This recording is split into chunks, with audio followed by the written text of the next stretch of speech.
Allah Subhanahu wa taala berfirman di dalam surat Ar-Rum ayat 54, Na'udzubillahi minasyaitonir rajim. Allahul ladzi khalaqakum min dha'fin. Dialah Allah yang menciptakan kalian dari lemah. Thumma ja'ala min ba'di dha'fin quwwatan. Kemudian dia menjadikan dari lemah itu kuat. Thumma ja'ala min ba'di quwwatin dha'fa wa syaiba. Kemudian dia menjadikan dari kuat tersebut kembali lemah dan berubat. Yakhluqu ma yasha. Dia menciptakan apa yang dia kehendaki. Wa huwal alimul qadir. Dan dia maha mengetahui lagi maha berkuasa. Sadaqallahul azim. Bapak Ibu hadirin wal hadirat, kaum muslimin wal muslimat yang dirahmati Allah. Ini ayat menjelaskan kepada kita bagaimana proses manusia menjadi kuat. Dan ternyata Bapak Ibu, Allah Subhanahu wa taala memberikan kekuatan kepada kita itu melalui proses. Jadi tidak langsung kita sebagai manusia itu kuat. Nah, manusia diciptakan dahulu lemah. Khuliqal insanu dha'ifa. Manusia itu diciptakan lemah. Maka para ulama menyebutkan kekuatan manusia itu berada di antara dua kelemahan. Dan yang dimaksudkan lemah di sini Bapak Ibu adalah masa kanak-kanak dan masa tua. Nah, jadi kalau bahasanya ya Allah menciptakan kalian dari lemah. Maksudnya dari masa anak-anak itu kita lemah.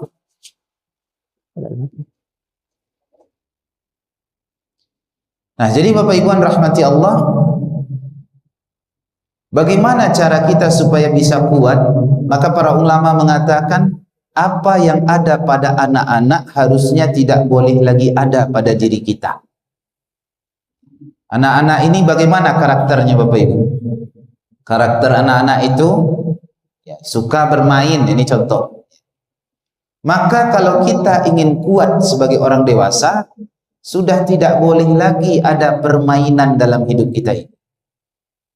Karena ada juga saya lihat Bapak Ibu, orang dewasa masih punya game di HP-nya. Ya. Nah, Bapak Ibu yang rahmati Allah, apalagi anak-anak yang disukainya. Anak-anak ini suka cengeng, suka secara akalnya itu lemah dan seterusnya ya. Nah, jadi itu sudah tidak boleh ada lagi pada diri kita. Nah, kemudian yang dimaksudkan lemah juga di dalam ayat ini adalah masa tua. Dha'fa wa syaiba, tua dan berubat. Lemah kemudian berubat. Bagaimana orang tua? Jadi Bapak Ibu, suatu saat nanti ya, tenaga kita, fisik kita ini akan kembali lemah. Kalau anak-anak lemah secara akal, lemah secara mental, orang tua lemah secara fisik. Maka kita usahakan segera meninggalkan masa kanak-kanak dan sedapat mungkin kalau bisa jangan sampai kita cepat memasuki masa tua. Kalau dilihat Nabi SAW, Bapak Ibu, disampaikan oleh Imam At-Tirmidzi di dalam kitab Syama'il Muhammadiyah, Nabi itu wajahnya memang seperti anak muda. Nabi usianya sampai 61 tahun atau 63 tahun dalam hitungan Hijriah. Kalau dalam hitungan Masehi 61 tahun. Tapi disebutkan oleh para sahabat, ubannya Nabi itu hanya belasan saja yang ada di jenggot Nabi. Kalau malam tidak nampak. Kalau siang bersinar karena terpaan matahari. Jadi berarti Nabi kita awet muda. Dan Nabi SAW sampai usia 61 tahun masih berperang. Berperangnya 3-4 kali dalam setahun. Berarti Nabi kita sangat sehat Bapak Ibu. Dan Nabi menyuruh kita sebagai orang beriman, ya, Nabi suruh kita itu dimotivasi untuk kuat. Dalam hadis Sahih Muslim Nabi bersabda, al-mu'minu qawi khairun wa ahabbu ilallah min mu'minid dha'if. Orang beriman yang kuat, kata Nabi, khairun, lebih baik, wa ahabbu ilallah, lebih dicintai sama Allah, min mu'minid dhaif, daripada orang beriman yang lemah. Wa fi kulli khair, walaupun semuanya tetap dicintai sama Allah. Baik yang kuat, yang lemah, yang kaya, yang miskin, semuanya dicintai sama Allah kalau beriman. Tapi kalau Allah memilih, Allah lebih mencintai yang kuat. Kuat apanya? Kuat dari seluruh sektor, Bapak Ibu. Kuat secara fisik, kuat secara akal, kuat secara mental, kuat secara ekonomi, secara finansial kuat, kuat secara politik, kuat secara pendidikan, kuat secara kebudayaan, kuat seluruh aspeknya. Nah, ini yang hari ini Bapak Ibu yang rahmati Allah, kaum muslimin saat ini berada dalam kondisi yang lemah. Bapak Ibu tahu berapa jumlah orang Islam hari ini yang hidup? Ya, manusia yang hidup hari ini, populasi manusia ini 7,5 juta, 7,5 miliar. Yang orang Islamnya 2,3 miliar. Itu banyak tuh Bapak Ibu. 2,3 miliar. Kita di Indonesia ini saja 280 juta. Yang Sumatera Barat saja 7 juta. Bapak Ibu tahu berapa jumlah orang Yahudi di seluruh dunia? Orang Yahudi seluruh dunia 15,3 juta. Yang tinggal di Israel itu setengahnya cuma 7 juta. Yang tinggal di Israel hari ini sekitar 7 juta. Bagaimana ceritanya 7 juta ini bisa mengalahkan 2,3 miliar umat Islam? Kalau kata Bapak Yusuf Kalla, Bapak Ibu ya, pipis saja orang Islam ke Israel itu banjir Israel. 2,3 miliar. Hari ini tidak bisa berbuat apa-apa untuk menolong saudaranya yang tertindas di jalur Gaza. Ini bayangkan Bapak Ibu ya. Jadi kita umat Islam hari ini, ya, bahkan yang ada di Indonesia ini tidak bisa berbuat apa-apa. Bisa tidak kita membantu saudara kita yang diperangi, yang dibunuh setiap hari itu di jalur Gaza? Penduduk jalur Gaza itu Bapak Ibu sekarang tinggal 1,2 juta. Jadi orang Palestina ini kalau ditotal seluruhnya sekitar 4 juta. Ya, 1,5 di jalur Gaza, 1,5 lagi di tepi barat atau West Bank, nah, kemudian 1,5 juta lagi ada di sekitar di pengungsian, baik yang di Yordania maupun yang di Mesir. Di totalnya seluruhnya ya 4 juta lebih lah. Nah, Bapak Ibu yang rahmati Allah, sekarang orang-orang Yahudi mencoba menghapus, membunuh yang 1,5 juta yang ada di jalur Gaza itu. Bagaimana caranya? Kalau diperangi hari ini Bapak Ibu, sudah tidak sanggup mereka berperang, sudah mau 2 tahun. Sejak 2023 lagi, Oktober. Berarti pas Oktober ini 2022 tahun maksudnya. Sudah mau 2 tahun berperang. Maka sekarang yang disampaikan oleh pengamat militer yang berperang di jalur Gaza itu, tidak ada lagi orang Israel. Yang ada adalah tentara bayaran. Dan untuk membiayai perang, mereka sudah tidak sanggup lagi. Jadi bagaimana caranya? Ditutup pintu perbatasan supaya mereka mati. Tidak ada lagi bantuan makanan yang masuk ke dalam. Begitu caranya. Yang di Mesir ditutup habis. Nah, sekarang yang agak dibuka ada dari Yordania. Masuknya dari utara, dari pintu Erez. Ini saya cerita sedikit Bapak Ibu ya. Jalur Gaza itu kecil Bapak Ibu. Lebih kadang kabupaten 50 kota daripada jalur Gaza. Jalur Gaza itu dari utara namanya Bet Shanun sampai ke selatan namanya Rafah. Panjangnya 48 kilo. Ya, dia memanjang dari utara ke selatan. Kalau dari timur ke barat, yang sebelah baratnya itu laut Mediterania. Dari tepi laut itu arah ke timur 12 kilo cuma. Kecil Bapak Ibu. Penduduknya sekitar ya 1.200.000 atau 1.300.000 lebih kurang. Nah, Bapak Ibu rahmati Allah, kecil sekali jalur Gaza itu. Nah, sekarang di pagar sekelilingnya itu, pagarnya itu luar biasa tingginya, 12 meter. Ada yang sampai lebih tinggi lagi dari itu. Di pagar, ya, itu pagar terbesar, penjara terbesar di dunia. Di pagar.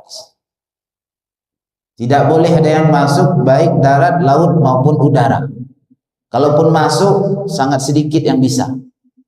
Bantuan melalui udara namanya airdrop, yang bisa mengantarkan Yordania. Nah, kita kemarin bulan Agustus kemarin juga ikut mengantarkan airdrop. Nah, Bapak Ibu yang rahmati Allah, sekarang siapa yang bisa membantu saudara kita di situ? Siapa yang bisa bantu? Satu-satunya negara yang mau bantu secara militer, satu saja. Namanya Yaman. Yaman ini negara miskin, Bapak Ibu.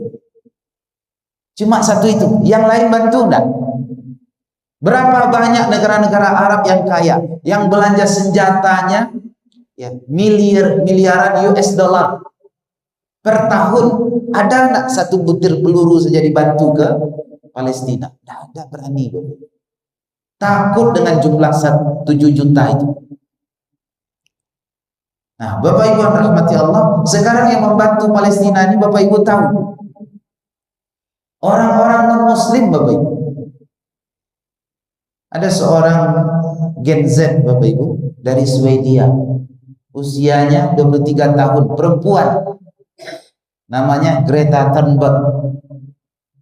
Dia memimpin pelayaran terbesar sepanjang sejarah menuju pantai Gaza ini, mengarungi Laut Mediterania. Ada 70 kapal bergabung di sana. Namanya Gerakan Global Sumut Flotilla. Bergabung 45 negara, 47 negara bergabung di sana, termasuk Indonesia di situ. Nah, Bapak Ibu yang rahmati Allah, apa kata Greta Thunberg? Kami rela mati demi mengantarkan 100 kg tepung ke Gaza. Ada orang Islam yang sama seperti itu? Nah, jadi Bapak Ibu yang rahmati Allah, hari ini kita lemah. Kita akui itu Bapak Ibu, kita hari ini lemah. 2,3 miliar umat Islam hari ini yang hidup di muka bumi Allah ini, lemah kita semuanya. Seperti buih di lautan. Persis seperti yang disampaikan Nabi SAW. Kalian seperti buih di lautan. Kita lihat orang demo Bapak Ibu, unjuk rasa, turun ke jalan seperti buih di lautan. Tapi ada enggak kekuatannya? Bisa enggak membuatkan satu gerakan internasional? Tidak bisa, Bapak Ibu. Nah, Bapak Ibu yang rahmati Allah, apa yang bisa dilakukan orang Islam hari ini? Seperti perempuan, Bapak Ibu, ya. Jadi kalau terjadi perang itu tugas laki-laki dan perempuan ini beda. Kalau terjadi perang, tugas laki-laki angkat senjata berperang. Tugas perempuan menyiapkan makanan, mengobati yang sakit. Itu tugas perempuan itu. Hari ini seluruh dunia Islam mengambil tugas yang perempuan ini saja. Antarkan makanan, ngantarkan obat-obatan. Ya bagaimana lagi? Cuma itu kita yang bisa hari ini. Dan itu pun Bapak Ibu terhalang dengan blokade yang hari ini dilakukan oleh Zionis tersebut.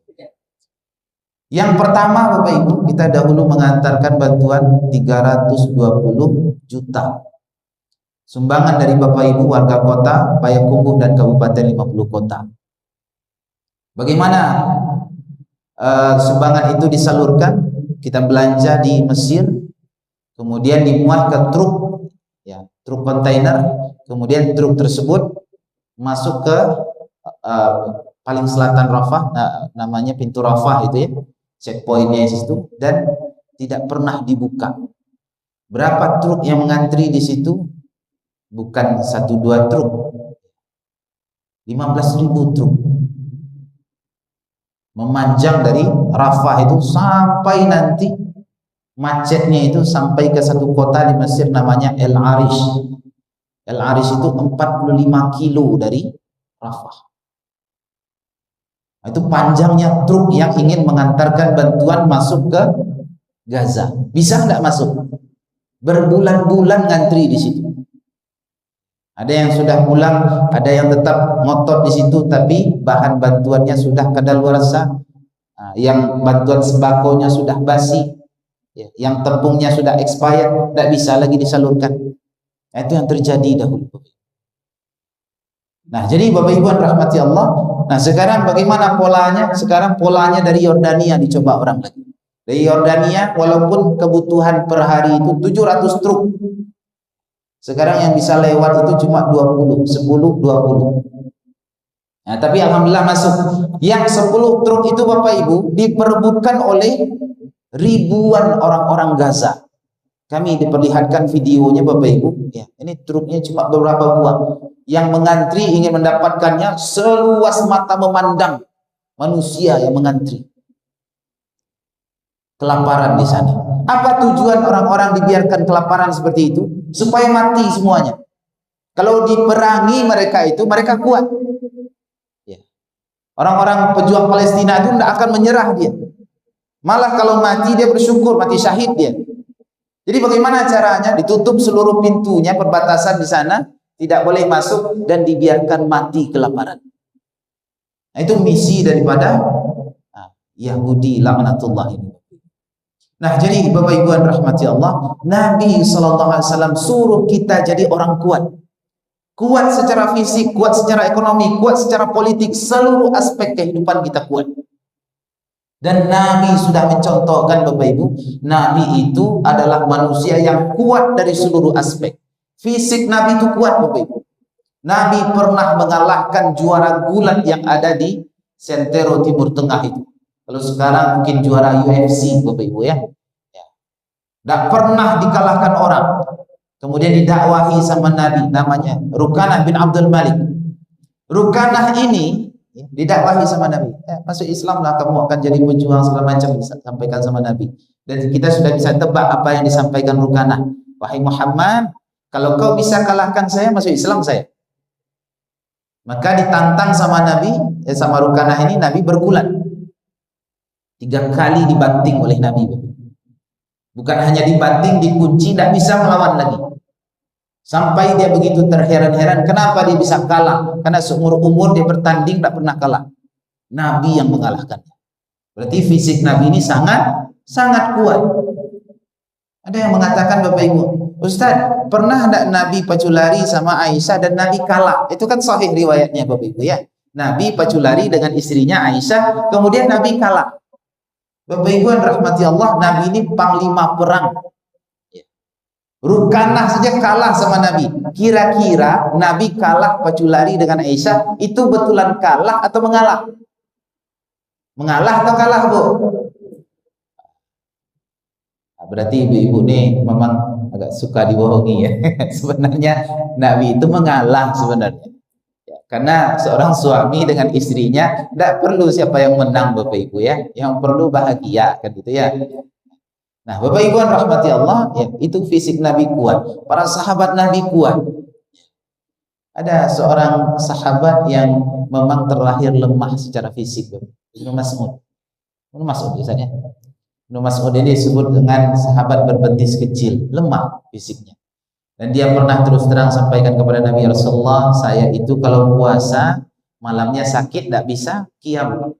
Malam kalau qiyamul lail sakit, maka siang tidak bisa puasa.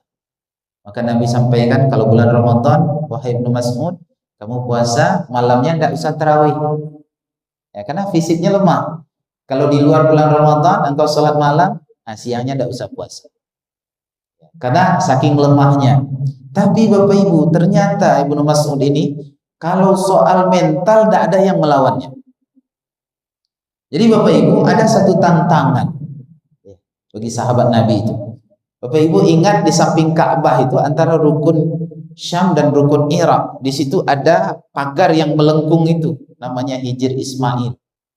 Itu persis di sananya Ka'bah itu, setentang Hijr Ismail itu ada namanya tempat Darun Nadwa. Darun Nadwa ini tempat orang kafir ngumpul di situ. Itu base camp orang kafir di situ. Nah, Bapak Ibu rahmati Allah, ada tantangan dari para sahabat, siapa yang kira-kira berani naik ke atas Hijr itu kemudian mengucapkan syahadat di depan orang kafir. Itu tantangannya. Karena biasanya orang baru masuk Islam ini semangatnya meluap-luap. Nah, ketika itu tidak ada yang berani. Ibnu Mas'ud tunjuk tangan. Saya berani katanya. Ini kalau soal mental tidak ada tandingan ya Ibnu Mas'ud. Besoknya dia naik ke atas hijir itu, dia baca syahadat. Bukan hanya syahadat, azan dia di situ. Dan sudah bisa kita duga apa yang terjadi. Ibnu Mas'ud ini ditangani massa, digebuki, hampir mati Bapak Ibu. Untuk cepat dia dievakuasi, diselamatkan. Dan ditanya, Ibnu Mas'ud, gimana kondisimu? Apa katanya? Sip, katanya. Kemudian dia mengatakan begini, ada enggak kalian yang belum melihat aksi saya tadi? Kalau belum lihat, besok saya bisa ulang lagi, katanya. Itu mentalnya Ibnu Mas'ud, Bapak Ibu. Nah, Bapak Ibu rahmati Allah, boleh kita lemah mungkin secara fisik, mungkin sudah takdir yang sudah Allah gariskan begitu. Tapi soal mental jangan pernah lemah. Nah, Bapak Ibu rahmati Allah, maka Nabi SAW dalam hadis tadi yang kita bacakan, orang beriman yang kuat lebih baik, lebih dicintai Allah daripada orang beriman yang lemah. Wa fi kulli khair, walaupun kedua-duanya Allah juga tetap mencintai. Nabi berikan kita tips Bapak Ibu, bagaimana caranya supaya kita bisa kuat. Yang pertama kata Nabi, ihris ala ma yanfa'u. Ihris, disiplin. Ala ma yanfa'u, terhadap sesuatu yang bermanfaat untukmu. Jadi orang dewasa itu Bapak Ibu bisa dia memilah-milih mana yang bermanfaat, mana yang tidak. Nah, ini generasi kita hari ini ya, dinabobokkan dengan alat yang bernama HP ini Bapak Ibu. Hobinya rebahan, scroll media sosial. Habis waktu berjam-jam, tidur sampai tengah malam, bangun subuh dah, pergi sholat subuh. Kenapa? Habis waktu dengan ini. Maka hari ini Bapak Ibu, tamatan, ya katakanlah tamatan SMA kita itu tidak laku di luar negeri Bapak Ibu. Saya dulu tamat, alhamdulillah bisa langsung kuliah di Mesir. Tapi sekarang tidak bisa lagi begitu. Tamatan kita ini harus bimbel dulu, persiapan setahun 2 tahun baru bisa kuliah di luar negeri. Kenapa? Lemah. Gara-gara apa? Salah satunya karena ini, HP. Ihris ala ma yanfa'u. Lihat apa yang bermanfaat, disiplin menjalankan. Bapak Ibu ingin jaga kesehatan, walaupun sekedar jalan pagi, habis sholat subuh jalan pagi, hirup nafas gitu ya, disiplin. Apa yang lagi bermanfaat Bapak Ibu? Kalau tidak bermanfaat, tidak usah. Apa contohnya? Nonton sinetron, bermanfaat tidak? Tidak. Saya Bapak Ibu ya, saya dahulu hobi sekali nonton bola Bapak Ibu. Tapi sejak kuliah saya berpikir, apa manfaat? Saya tidak mengharamkan dak. Ya. Untuk diri saya sendiri, menurut saya ini tidak bermanfaat untuk diri saya. Siapapun yang menang Liga Champion tidak ada manfaatnya untuk saya, maka saya tinggalkan. Min husnil mu'min an tarkuhu ma la ya'ni. Ya, orang mukmin ini baru dia jadi baik kalau dia akan meninggalkan apa yang tidak lagi bermanfaat. Nah Bapak Ibu, saya tidak bicara halal haram sekali lagi ya. Kita lihat apa manfaat satu pekerjaan, aktivitas kita. Kalau sudah tidak bermanfaat, kita harus berpikir untuk meninggalkannya. Nah Bapak Ibu rahmati Allah, jadi ini yang disampaikan oleh Nabi. Kemudian yang kedua, wasta'in billahi wa la ta'jaz. Minta pertolongan Allah dan jangan putus asa. Ini buat orang kuat Bapak Ibu. Kenapa kita harus minta pertolongan Allah? Dalam surah Al-Baqarah dikatakan, "Annal quwwata lillahi jami'a." Kekuatan Allah, kekuatan itu milik Allah semuanya. Libatkan Allah dalam aktivitas kita, insya Allah kita kuat. Apapun aktivitas, setidak-tidaknya kalau tidak doa, baca basmalah saja dulu. Kita bepergian, kita melakukan apa? Baca basmalah, libatkan Allah di sini, insya Allah kuat. Nah Bapak Ibu rahmati Allah ya, ini yang harus difahami bahwa kekuatan itu milik Allah seluruhnya. Ada seorang bapak ya, Nabi juga, yaitu Nabi Zakaria Bapak Ibu. Ini bapak ini luar biasa, disebutkan di awal surat Maryam. Bagaimana kokohnya bapak ini, dia berdoa kepada Allah, ya Allah, inni wahanal 'azmu, ini tulang saya sudah lemah, wasta'ala ra'su syaibah, dan rambut saya sudah putih, beruban semuanya, sudah tua. Walam akum bidu'ai rabbi syaqiyya, tapi saya masih berharap kepada Engkau ya Allah, tolong dikasih anak. Saya yakin pasti Engkau kasih, dan keyakinan saya, harapan saya tidak pernah berkurang 1% pun, tidak pernah sumbing sedikit pun. Bayangkan Bapak Ibu, Nabi Zakaria itu sudah tua, rambut sudah putih semuanya, tulang sudah lemah, istrinya juga mandul. Bukan hanya itu, sudah tua pula, kalau ibu-ibu sekarang menamakan menopause. Dan bukan hanya menopause, sudah tua, sudah mandul. Tapi Nabi Zakaria apa katanya? Saya menunggu Engkau kasih anak. Dikasih nggak sama Allah Bapak Ibu? Dikasih.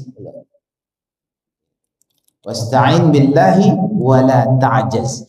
Karena kuatnya Nabi Zakaria seperti ini Bapak Ibu, luar biasa.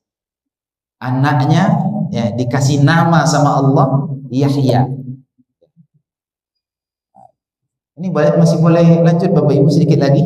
Boleh ya? Nah, kalau di luar masih gerimis sedikit Bu ya. Nah, lanjut sedikit ya. Nah, Bapak Ibu rahmati Allah, anaknya dikasih nama sama Allah Yahya. Kalau ibu-ibu ngasih nama anak kita siapa? Mungkin kita atau datuknya atau siapa ya. Tapi ini anak dikasih nama Allah yang ngasih ya. Kemudian ada satu nabi yang diangkat sebagai nabi itu masih di usia kanak-kanak. Kalau Nabi Muhammad usia 40, Nabi Isa usia 30. Dan rata-rata memang para nabi itu diangkat di usia dewasa. Tapi ada satu yang masih usia kanak-kanak. Siapa kira-kira? Nabi Yahya. Maka Allah berfirman dalam surat Maryam itu, ya Yahya khudhil kitaba biquwwah. Wahai Yahya, kami ya berikan Alkitab ini, pegang Alkitab ini dengan kuat. Karena usianya masih 5 tahun. Dia hafal kitab sucinya. Kemudian Allah berfirman, wa atainahul hukma sabiyya, dan kami berikan Yahya ini hikmah padahal usianya masih kanak-kanak. Apa tafsir dari para ulama? Yahya diangkat sebagai nabi di usia masih kanak-kanak. Usianya 5 tahun Bapak Ibu. Kemudian anak-anak datang ke rumahnya, ya sama seperti anak-anak kita, anak-anak yang lain ngajak main. Yahya main yuk, kan gitu biasanya nak. Kemudian sama Nabi Yahya dikumpulkan kawan-kawannya yang masih kecil-kecil itu, kemudian disuruh duduk dan Nabi Yahya berceramah di hadapan teman-temannya. Apa kata Yahya ini? Ya. Ma khalaqana lil-la'ab, katanya. Wahai kawan-kawanku, kita tidak diciptakan Allah untuk bermain-main. Khalaqana li amrin 'azim. Kita diciptakan untuk tujuan yang mulia, tujuan yang besar. Ini bahasa anak 5 tahun kepada kawan-kawannya. Orang yang kuat itu orang yang segera meninggalkan masa kanak-kanak, karena masa kanak-kanak itu lemah. Ya, dari mana Yahya mendapatkan hal yang seperti itu? Dari pendidikan orang tuanya. Kenapa orang tuanya? Ya, wasta'in billahi wala ta'jaz. Sering-sering minta pertolongan Allah dan tidak pernah putus asa. Itu jadikan orang kuat. Nah, kemudian kita lanjutkan hadis ini. Apa kata Nabi? In asabaka bisyai fala taqul law anni fa'altu kana kada wa kada. Jika engkau ditimpa dengan satu hal yang mungkin tidak berkenan di hati, sesuatu musibah yang mungkin menyedihkan dan segala macamnya, ya, fala taqul, jangan sesekali engkau mengucapkan law anni fa'altu kana kada wa kada. Kalaulah saya dahulu begini tentu tidak seperti. Ya, kalimat jikalau itu dari syaitan, bukan? Jikalau, andai kata, umpama, misalnya, nah, kan itu ya. Nah, itu bikin kita lemah Bapak Ibu. Ada saya temukan di status media sosial seorang ibu, ya, apa katanya? Kalaulah dahulu saya terima lamaran si fulan, tentu hidup saya tidak seperti ini. Nah, kan gitu ya, padahal anaknya sudah 3. Terima takdir dari Allah. Kalaulah dahulu saya terima kerja di situ, mungkin kehidupan saya tidak begini. Kalaulah dahulu saya merantau seperti kawan saya yang itu, ikut saya dahulu, mungkin saya tidak akan begini. Dan seterusnya, ini semua dari syaitan. Terima takdir Allah. Apa yang Allah kasih dalam hidup kita, terima dengan hati yang ikhlas. Ini pemberian Allah. Apa kata Nabi? Walakin qul qadarallahu ma syaa fa'al. Katakanlah, ini takdir Allah untuk saya. Ya, Allah telah menetapkan apa yang terbaik untuk saya. Qadarallahu ma syaa fa'al. Allah melakukan apa yang Dia kehendaki dan itulah yang terjadi. Ya, fa inna law tuftahu min amali syaitan. Sesungguhnya ucapan jikalau itu semua adalah membuka amal syaitan, perbuatan syaitan. Inna syaitanu kana dha'if. Inna kaida syaitan kana dha'ifa. Tipu daya syaitan itu melemah.